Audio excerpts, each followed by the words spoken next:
This has been a seismic day, not just for the National Hockey League. Stays in the room something culture. that people don't like to talk about because it makes them uncomfortable. Words like that should never, ever be said. The reckoning of coaches in the National Hockey League.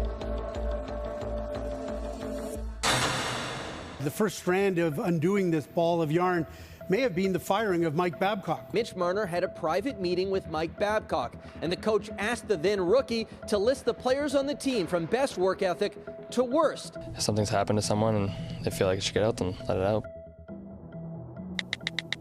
Well, on the heels of some criticism towards Mike Babcock, some serious allegations have now been levied against Flames head coach Bill Peters. By allegations that Peters used racial slurs towards former player Akim Aliu. Multiple players have corroborated the story. I would say we take these matters very, very seriously. Now, there are other players coming out and saying that Peters was physically abusive as well.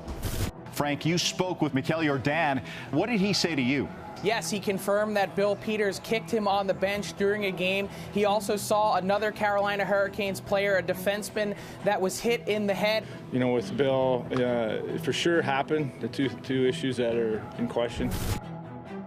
more disparaging claims have been made about Mike Babcock. Former Red Wings defenseman Chris Chelios alleged Babcock verbally assaulted his former teammate Johan Franzen. He's blatantly, verbally assaulted him during the game on the bench. Franzen said he's the worst person I've ever met, a bully. I don't dispute for a second that Johan is telling an experience that did in fact happen. He and I and many others come from a generation, obviously, where we didn't speak about that stuff immediately, and now players are choosing to speak up more often, and I applaud him for having the courage to do that. Meanwhile, the Chicago Blackhawks announced tonight that they will be conducting a thorough review of assistant coach Mark Crawford based upon the recent allegations that have been made regarding his conduct with another team. This has become, in some ways, a watershed moment for the game of hockey. We need to be better. Threats, fear, guilt, abuse, and isolation have no place in our game. This moment in time has opportunity written all over it.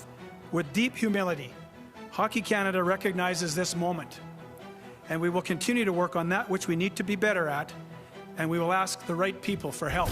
Effective immediately, Bill Peters is no longer a member of the Calgary Flames organization. It's been a tough week, but we had some great discussion with Gary and Bill. I think there's some big change coming, and it's long overdue, and I'm excited to see it come to fruition. In a prepared statement, Gary Bettman laid out basically a 4-point plan for how the NHL is going to deal with the issues of the day. Our message is unequivocal.